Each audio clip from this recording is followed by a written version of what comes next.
E eu tô vendo essa parede aqui, ó. Tô com as costas aqui, encostado aqui, olhando para cá, ó. Ok? Então o que a gente vai ter, ó? Chave seccionadora. Recebi. Chave seccionadora, ó, chave seccionadora. Bucha de passagem. Chave seccionadora, abertura sob carga, sem base fusível. Chave seccionadora aqui. Os dois TPs, esses TPs, olha só, como é que começa a ficar a parede da subestação? Viram uma teia de aranha, né? Os dois TPs, por que dois TPs? Eu tenho um TP aqui que é para o comando, outro TP que é para alimentação auxiliar, ok? Esse conjunto de três TPs, sinal da proteção, aqui está os dois TPs, está um do lado do outro, então eu não estou vendo os dois, né, que eu estou vendo de lado. Aqui os três TPs de proteção, que são esses camaradas aqui, ok? Aqui os três TCs de proteção, que são esses camaradas aqui. Fiz a transição de cubículo, está até torto aqui, ó. Deu uma escapulida aqui a criança. E aqui do disjuntor eu não vejo mais, porque saiu na parte de baixo dele e seguiu. Então o que aconteceu na verdade? Saiu na parte inferior do disjuntor, subiu, seguiu para o cubículo aqui onde tem a medição individualizada do cliente e o transformador de aterramento, né, que a CEMIG exige. E a gente dimensiona ele, bota ele aqui, papapá, pum, pum, pum. Derivou aqui nele para ir para o transformador que está no campo, né? Michael Jost, os TCs não deveriam estar com os TPs da alimentação?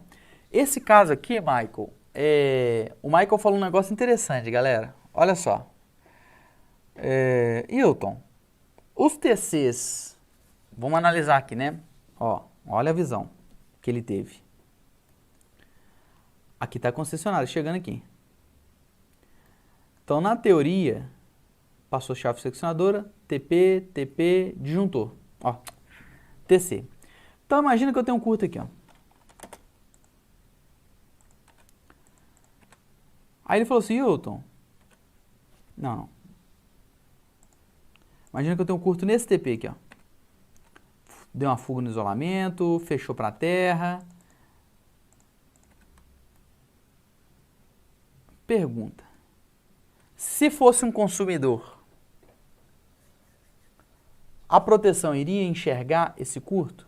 Se fosse somente um consumidor, deu curto nesse TP, TC está aqui, a proteção iria enxergar esse curto? Michael fez uma pergunta interessante que a gente vai aprofundar ela aqui.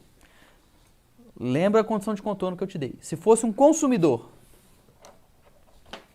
galera, se fosse um consumidor, não iria enxergar. Por quê? Se o curto está acontecendo nesse ponto do sistema, a corrente de curto-circuito não está circulando pelo transformador de corrente, não está na zona de proteção dele. Por quê? Eu tenho uma fonte que está alimentando esse curto e o curto para aqui.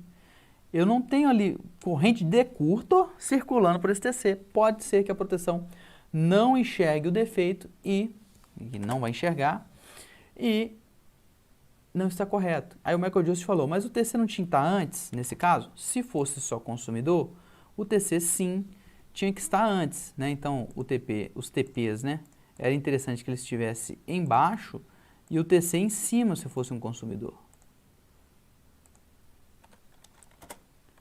Porque nesse caso, se eu tivesse uma falha de isolamento do TP, o que seja, né? Tá, vai ficar bem ruim aqui, tá? Mas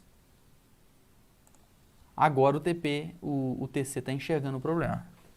Só que nesse caso aqui, ô Michael, isso não é um consumidor. Poderia ter consumo aqui também? Poderia, mas isso é uma usina. Quando a gente tem usina, isso não necessariamente, a posição do TC não é necessariamente algo tão importante para a proteção quando a gente coloca a proteção bidirecional. No caso, quando a gente tem usina, a gente vai ter proteções que vão sensibilizar para faltas num sentido e para faltas no outro sentido. Então, a posição do TC não vai ter tanta importância, por quê?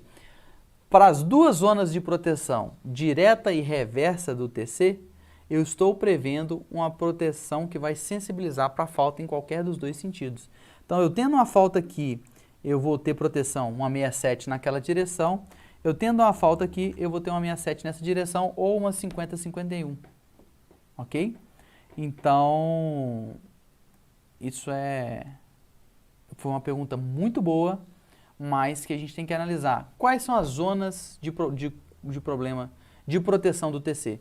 Se eu tenho só uma fonte, eu tenho só uma zona de proteção para o TC. Se eu tenho duas fontes, uma de cada lado do TC, eu tenho duas zonas de proteção. E aí eu tenho que sensibilizar para cada lado. Por quê? A contribuição de curto da usina vai ser diferente da contribuição de curto do gerador e a proteção tem que sensibilizar com magnitudes de corrente diferentes para cada sentido. Ok? Excelente pergunta. Muito boa, muito bacana mesmo.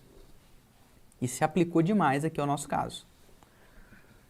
Então, às vezes eu falo umas coisas com vocês, ou a gente lê, né? A gente tem que analisar, galera. Estudo de proteção, projeto, tudo é análise. No fim das contas, a gente tem de fazer a análise, ok?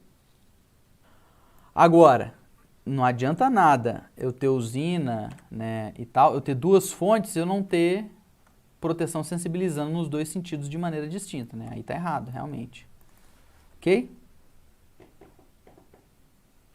5051 não precisa de nenhum TP. Ela precisa de um TP para alimentar o comando, para manter o relé energizado e o sistema, na verdade o relé não, o sistema auxiliar do relé com alimentação. Mas o TP eu não preciso mandar sinal para o relé não.